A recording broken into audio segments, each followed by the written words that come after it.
Russia Ukraine ಯುದ್ಧದ ಸಂದರ್ಭದಲ್ಲಿ ಭಾರತದ ನಾವಿಕರು ಸಾವಿಗೀಡಾಗಿದ್ದಾರೆ. 4 ನಾವಿಕರನ್ನು ಭಾರತ ಕಳೆದುಕೊಂಡು ಕಣ್ಣೀರಿಡ್ತಾ ಇದೆ. ಆದರೆ ನೆರೆಯ ಪಾಕಿಸ್ತಾನ ಆಪರೇಷನ್ ಸಿಂಧೂರ್ ಸಂದರ್ಭದಲ್ಲಿ ಒಂದು ಹೇಳಿಕೆಯನ್ನು ಕೊಟ್ಟಿರುತ್ತೆ. ಇದೇ ಸಿಂಧೂ ನದಿಯಲ್ಲಿ ರಕ್ತ ಹರಿಯುತ್ತೆ ಅಂತ.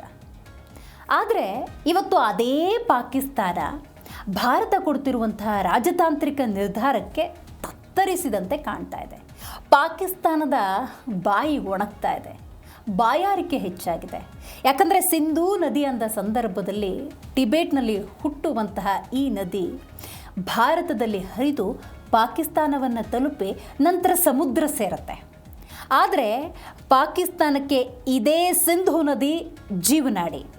ಭಾರತದ ಈ ಸಿಂಧೂ ನದಿ ಒಪ್ಪಂದದ ರಾಜತಾಂತ್ರಿಕ ನಿಲುವು ನಿರ್ಧಾರ ಮುಂದಿನ ಹೆಜ್ಜೆ ಪಾಕಿಸ್ತಾನಕ್ಕೆ ಕೆನಡಾ ಕಾಲಿಡುವಂತೆ ಮಾಡಿದೆ, ಕೆನಡಾದ ಕಾಲನ್ನು ಹಿಡಿಯುವಂತೆ ಮಾಡಿದೆ. ಹೌದು, ಹಾಗಾದರೆ ಏನಿದು ಸ್ಟೋರಿ? ಭಾರತ ಹಾಗಾದರೆ ರಾಜತಾಂತ್ರಿಕವಾಗಿ ಪಾಕಿಸ್ತಾನವನ್ನು ಕಟ್ಟಿ ಹಾಕುವುದಕ್ಕೆ ಈ ಸಿಂಧೂ ನದಿ ಒಪ್ಪಂದವನ್ನು ಹೆಂಗೆ ಬಳಸ್ಕೊಳ್ತಾ ಇದೆ? ಪಾಕಿಸ್ತಾನಕ್ಕೆ ಸದ್ಯ ನೀರಿನ ವಿಚಾರದಲ್ಲಿ, ವಿಶೇಷವಾಗಿ ಕುಡಿಯೋ ನೀರಿನ ವಿಚಾರದಲ್ಲಿ ಯಾವ ರೀತಿ ಸಮಸ್ಯೆಯನ್ನು ಎದುರಿಸಬಹುದು? ಪಾಕಿಸ್ತಾನ ಹಾಗಾದರೆ ಕೆನಡಾ ಮೊರೆ ಯಾಕೆ ಹೋಗ್ತಾ ಇದೆ?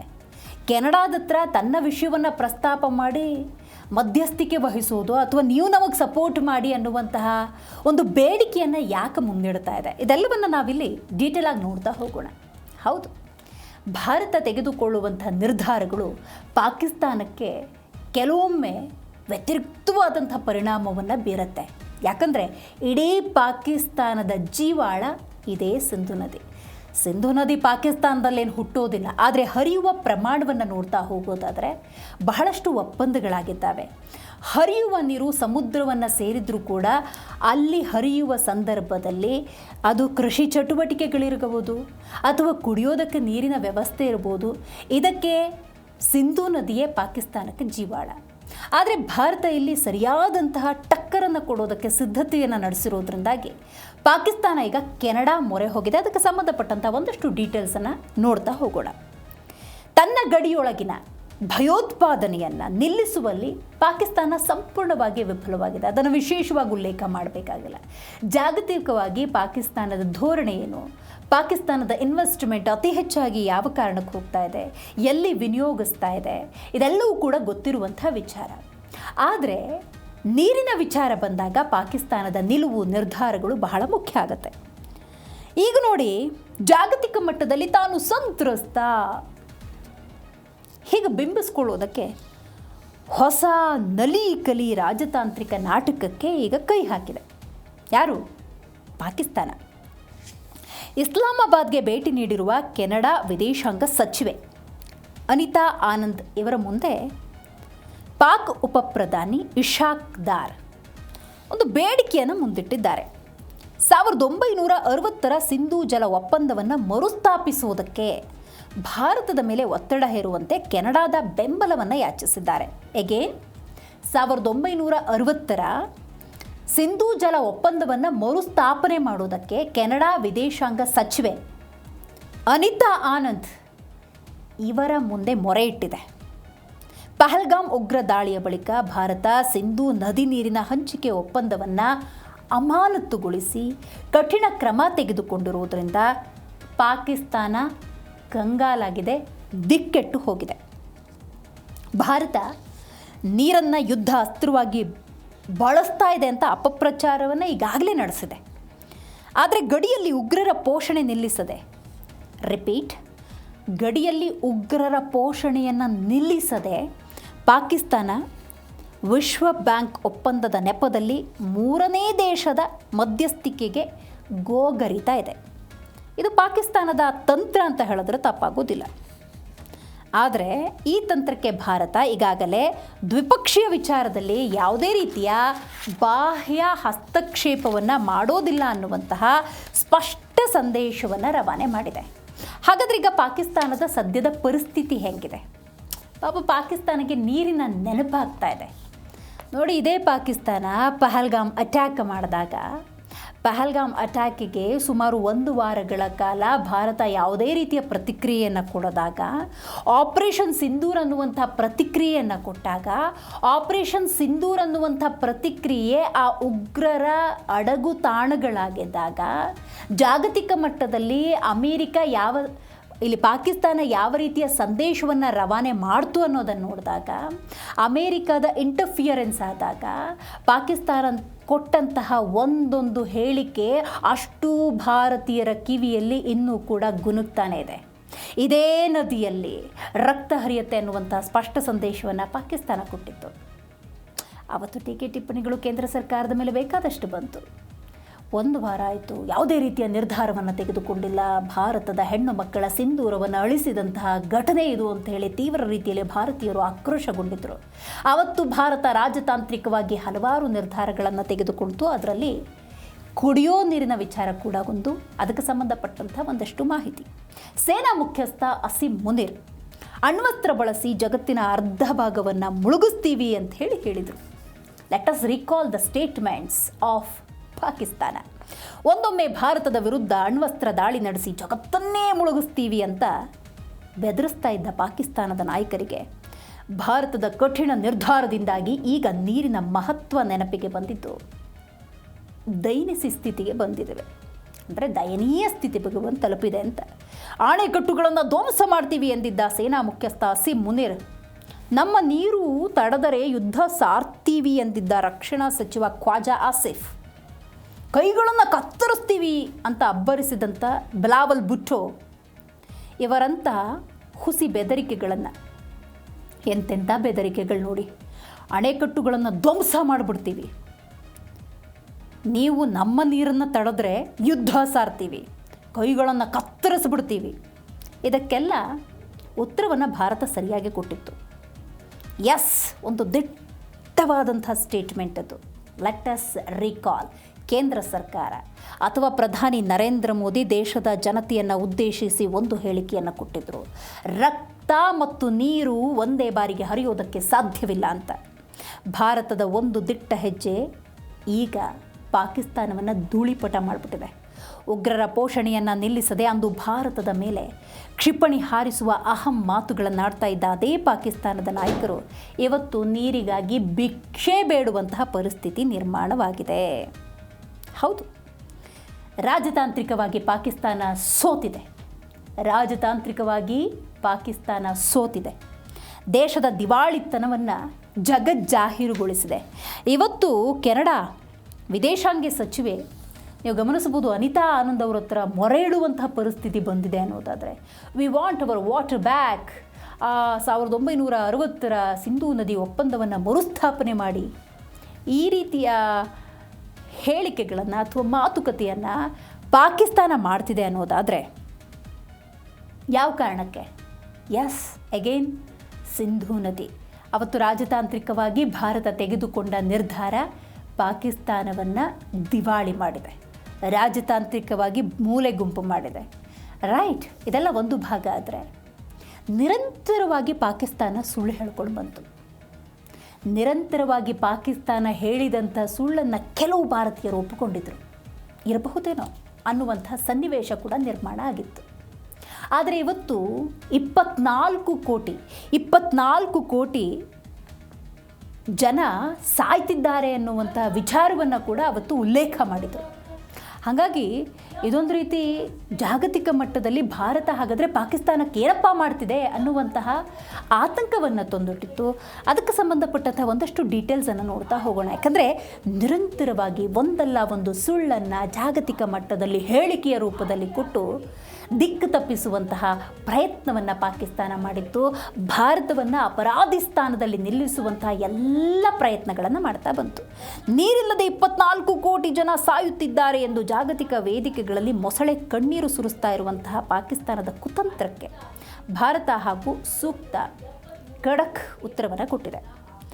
ವಾಸ್ತವವಾಗಿ ಪಾಕಿಸ್ತಾನ ತನ್ನ ಕೆಟ್ಟ ನೀರು ನಿರ್ವಹಣೆಯಿಂದಾಗಿ ಪ್ರತಿ ವರ್ಷ 3.5 ಕೋಟಿ ಎಕರೆ ಅಡಿಗಿಂತಲೂ ಹೆಚ್ಚು ನೀರನ್ನು ಅರೇಬಿಯನ್ ಸಮುದ್ರಕ್ಕೆ ಪೋಲ್ ಮಾಡ್ತಾ ಇದೆ.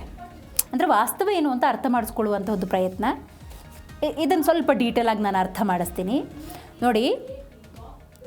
ಸಿಂಧೂ ನದಿ ಟಿಬೆಟ್ನಲ್ಲಿ ಹುಟ್ಟುತ್ತೆ, ಭಾರತದಲ್ಲಿ ಹರಿಯುತ್ತೆ, ನಂತರ ಪಾಕಿಸ್ತಾನದಲ್ಲಿ ಹರಿತಿ ಕರಾಚಿಯ ಮೂಲಕ ಸಮುದ್ರವನ್ನು ಸೇರುತ್ತೆ. ಬಹುಭಾಗ ಪಾಕಿಸ್ತಾನದಲ್ಲಿ ಹರಿಯುತ್ತೆ. 3800 ಕಿಲೋಮೀಟರ್ ವಿಸ್ತೀರ್ಣ ಅಂತಲೇ ಅಂದ್ಕೊಳ್ಳೋಣ. ಅಂದರೆ ಸಿಂಧೂ ನದಿಯ ಹರಿಯುವಿಕೆ, ಯಾವುದೇ ಒಂದು ನದಿಯ ಉಗಮ ಸ್ಥಾನ ಒಂದು ಕಡೆ ಆದರೆ ಅದು ಸಮುದ್ರವನ್ನೇ ಸೇರಬೇಕು. ಆದರೆ ಎಲ್ಲೆಲ್ಲಿ ನದಿಯ ಹರಿಯುವಿಕೆ ಅನ್ನೋದಿರುತ್ತೆ ಅಲ್ಲೆಲ್ಲ ಅಣೆಕಟ್ಟುಗಳನ್ನು ಸರಿಯಾದ ರೀತಿಯಲ್ಲಿ ಭದ್ರ ಮಾಡಿಕೊಂಡು ಕೃಷಿಗೆ, ಕುಡಿಯೋದಕ್ಕೆ ವ್ಯವಸ್ಥೆಯನ್ನು ಕಲ್ಪಿಸ್ಕೊಡ್ಬೇಕು. ಆದರೆ 24 ಕೋಟಿ ಜನ ನೀರಿಲ್ಲದೆ ಇವತ್ತು ತತ್ತರಿಸುವಂಥ ಪರಿಸ್ಥಿತಿ ನಿರ್ಮಾಣ ಆಗಿದೆ ಅಂತ ಪಾಕಿಸ್ತಾನ ಹೇಳಿತ್ತು ಅನ್ನೋದಾದರೆ, ಆ ನೀರಿನ ನಿರ್ವಹಣೆಯನ್ನು ನೆಟ್ಟಗೆ ಮಾಡ್ತಾ ಇದೆಯಾ ಪಾಕಿಸ್ತಾನ ಅನ್ನೋದೇ ಸದ್ಯದ ಪ್ರಶ್ನೆ. ಆ ನಿಟ್ಟಿನಲ್ಲಿ ನೋಡ್ತಾ ಹೋಗೋದಾದರೆ ಸರಿಯಾದಂತಹ ನೀರು ನಿರ್ವಹಣೆಯನ್ನು ಪಾಕಿಸ್ತಾನ ಮಾಡಿಲ್ಲ. 3.5 ಕೋಟಿ ಎಕರೆ ಅಂದರೆ ಬಹುತೇಕ ಕೃಷಿ ಚಟುವಟಿಕೆಗಳು ಸರಿಯಾದ ರೀತಿಯಲ್ಲಿ ಆಗ್ತಾ ಇಲ್ಲ. ನೋಡಿ, ಬಹಳಷ್ಟು ನೀರು ಅರೇಬಿಯನ್ ಸಮುದ್ರಕ್ಕೆ ಪೋಲಾಗ್ತಾ ಇದೆ.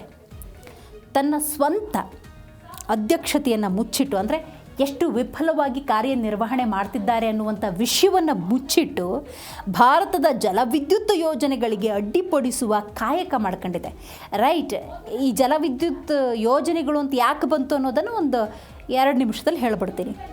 ಭಾರತ ಸಿಂಧೂ ನದಿಗೆ ಸಂಬಂಧಪಟ್ಟಂತೆ ಭಾರತದಾದ್ಯಂತ ಇರುವಂತಹ ನದಿಗಳಿಗೆ ಸಂಬಂಧಪಟ್ಟಂತೆ ವಿದ್ಯುತ್ ಉತ್ಪಾದನೆಗೆ ಸಂಬಂಧಪಟ್ಟಂತೆ ಮಹತ್ವದ ಯೋಚನೆಗಳನ್ನು ಹಾಕ್ಕೊಂಡಿದೆ. ಆ ನಿಟ್ಟಿನಲ್ಲಿ ನಾವು ನೋಡ್ತಾ ಹೋಗೋದಾದರೆ ಸಿಂಧೂ ನದಿಗೆ ಸಂಬಂಧಪಟ್ಟಂತೆ ಬಹಳ ದೊಡ್ಡ ಯೋಚನೆಗಳಿದ್ದಾವೆ, ಜಲ ವಿದ್ಯುತ್ ಯೋಜನೆಗಳಿದ್ದಾವೆ. ಅದನ್ನು ಅಡ್ಡಿಪಡಿಸುವುದಕ್ಕೆ ಹಾಕಿದಂಥ ಮೊಸಳೆ ಕಣ್ಣೀರು 24 ಕೋಟಿ ಜನ ಸಾಯ್ತಾ ಇದ್ದಾರೆ ಅಂತ. ಸೊ ಹಾಗಾಗಿ ಇದನ್ನು ಯಾರು ಯಾವಾಗ ಹೆಂಗೆ ಒಪ್ಕೊಳ್ತಾರೆ ಗೊತ್ತಿಲ್ಲ. ಕಳೆದ 60 ವರ್ಷಗಳಿಂದ ಭಾರತ ಸದ್ಭಾವನೆಯಿಂದ ಆ ಒಪ್ಪಂದವನ್ನು ಪಾಲಿಸ್ಕೊಂಡು ಬಂದಿದೆ. ಸಂಸತ್ನಲ್ಲಿ ನೀವು ಗಮನಿಸಬಹುದು, ಇಂಥ ಜಲ ಒಪ್ಪಂದದ ಸಂದರ್ಭದಲ್ಲಿ ಪರಿಸ್ಥಿತಿ ಏನಪ್ಪ ಅನ್ನುವಂತಹ ನಿರ್ಮಾಣವಾಗಿತ್ತು. ಆದರೆ ಈಗ ಪಾಕಿಸ್ತಾನ ಎದುರಿಸ್ತಿರುವಂತಹ ಪರಿಸ್ಥಿತಿಗೆ ಇನ್ನೊಂದು ದೇಶದ ಮೊರೆ ಹೋಗುವಂತಹ ಸ್ಥಿತಿ ನಿರ್ಮಾಣ ಆಗಿದೆ. ಆದರೆ ಭಾರತ ತನ್ನ ನಿರ್ಧಾರದಲ್ಲಿ ಅಚ್ಚಲವಾಗಿದೆ. It is not disturbing by any statement. ಯಾಕಂದರೆ ಒಂದು ಸಲ ನಿರ್ಧಾರವನ್ನು ತಗೊಂಡ್ರೆ ಅದನ್ನು ಫಾಲೋ ಮಾಡಬೇಕಾಗತ್ತೆ. ಹಾಗಾದರೆ ಭಾರತ ಏನು ಹೇಳ್ತಾ ಇದೆ? ಭಾರತದ ನಿಲುವುಗಳೇನು? ಸಿಂಧೂ ನದಿ ಒಪ್ಪಂದದ ವಿಚಾರ 1960ರದ್ದು. ಆದರೆ ಆಪರೇಷನ್ ಸಿಂಧೂರ್ ಸಂದರ್ಭದಲ್ಲಿ ಆ ಒಪ್ಪಂದವನ್ನು ರದ್ದು ಮಾಡಿ ರಾಜತಾಂತ್ರಿಕವಾಗಿ ಹೆಂಗೆ ಉತ್ತರ ಕೊಡಬೇಕು ಅನ್ನೋದನ್ನು ಕೊಟ್ಟಿದೆ ಅನ್ನೋದಾದರೆ ಮುಂದೇನಾಗುತ್ತೆ, ಮುಂದೆ ಯಾವ ನಿಲುವಿಗೆ ಬರುತ್ತೆ, ಅದಕ್ಕೆ ಸಂಬಂಧಪಟ್ಟಂಥ ಒಂದಷ್ಟು ಡೀಟೇಲ್ಸ್ ಇದೆ. ಹೌದು, 1960ರಲ್ಲಿ ವಿಶ್ವ ಬ್ಯಾಂಕ್ ಮಧ್ಯಸ್ಥಿಕೆಯಲ್ಲಿ ರೂಪುಗೊಂಡಂತಹ ಒಂದು ಒಪ್ಪಂದ ಅದು. ನಾವು ಅದನ್ನು ಡೀಟೇಲಾಗಿ ನೋಡ್ತಾ ಹೋಗಬೇಕಾಗತ್ತೆ.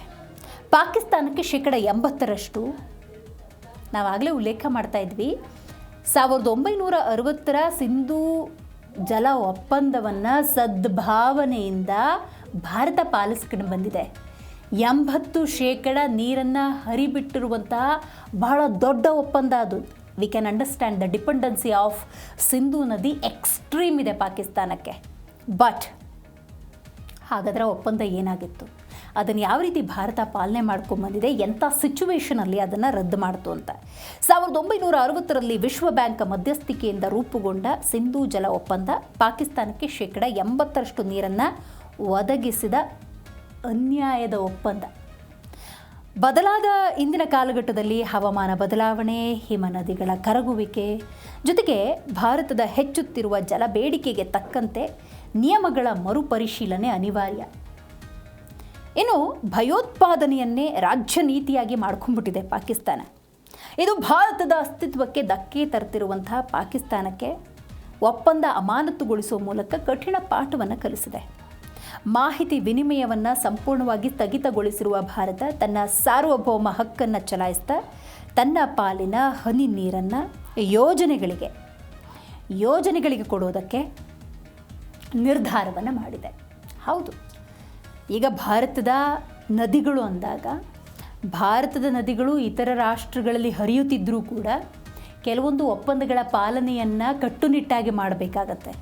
ಅಫ್ಕೋರ್ಸ್, ಐ ರಿಪೀಟ್, ಭಾರತ 80% ನೀರನ್ನು ಸಿಂಧೂ ನದಿಯ ವಿಚಾರದಲ್ಲಿ ಉಲ್ಲೇಖ ಮಾಡ್ತಾ ಇದ್ದೀನಿ, ಪಾಕಿಸ್ತಾನಕ್ಕೆ ಹರಿಬಿಡುವ ಆ ಒಪ್ಪಂದವನ್ನು ಪರಿಪಾಲನೆ ಮಾಡ್ಕೊಂಬಂದಿದೆ. ಆದರೆ ಆಪರೇಷನ್ ಸಿಂಧೂರ್ ಸಮಯದಲ್ಲಿ ಆದಂತಹ ಅನ್ಯಾಯ ಇದೆಯಲ್ಲ, ಅದಕ್ಕೆ ರಾಜತಾಂತ್ರಿಕವಾಗಿ ಉತ್ತರ ಕೊಡಬೇಕಾಗಿತ್ತು. ಕಟ್ಟುನಿಟ್ಟಿನ ನಿರ್ಧಾರ ಕೂಡ ತಗೊಳ್ತು. ಈಗ ನೋಡಿ ಏನಾಗಿದೆ ಅಂತ ನೋಡೋದಾದರೆ, ಈ ನದಿ ನೀರಿಗೆ ಸಂಬಂಧಪಟ್ಟಂತೆ ಹಲವಾರು ಯೋಚನೆಗಳನ್ನು ಭಾರತ ಹಾಕ್ಕೊಂಡಿದೆ. ಅದಕ್ಕೆ ಸಂಬಂಧಪಟ್ಟಂಥ ಒಂದಷ್ಟು ಡೀಟೇಲ್ಸ್ ನಿಮ್ಮ ಮುಂದೆ. ಹೌದು, ಈಗ ನೋಡಿ, ಪಾಕಿಸ್ತಾನದ ಕುತಂತ್ರ, ಅಡ್ಡಗಾಲು ಹಾಕುವುದು, ಜಾಗತಿಕ ಮಟ್ಟದಲ್ಲಿ ಭಾರತವನ್ನು ಅಪರಾಧಿ ಸ್ಥಾನದಲ್ಲಿ ನಿಲ್ಲಿಸುವಂತಹ ಪ್ರಯತ್ನಗಳು ನಿರಂತರವಾಗಿ ನಡೀತಾನೆ ಇದೆ. ಆದರೆ ಸಿಂಧೂ ನದಿ ನೀರಿನ ಒಪ್ಪಂದಕ್ಕೆ ಸಂಬಂಧಪಟ್ಟಂತೆ ಅದು ಏನೇ ಪ್ರಯತ್ನಗಳನ್ನು ಮಾಡಿದ್ರೂ ಕೂಡ ಭಾರತ ತನ್ನ ನಿರ್ಧಾರದಲ್ಲಿ ಕಟಿಬದ್ಧವಾಗಿದೆ. ಭಾರತ ಜಮ್ಮು ಮತ್ತು ಕಾಶ್ಮೀರದಲ್ಲಿ ತನ್ನ ಜಲವಿದ್ಯುತ್ ಯೋಜನೆಗಳನ್ನು ಅಭೂತಪೂರ್ವ ವೇಗವಾಗಿ, ಅಂದರೆ ವಿಚ್ ಇಸ್ ವೆರಿ ಸ್ಪೀಡ್ ಅಂತ ಒಂದು ಹಂತಕ್ಕೆ ತಗೊಂಡು ಹೋಗ್ಬಿಟ್ಟಿದೆ. ಇಸ್ಲಾಮಾಬಾದ್ಗೆ ತೀವ್ರ ಆಘಾತವನ್ನು ಕೊಟ್ಟಿದೆ.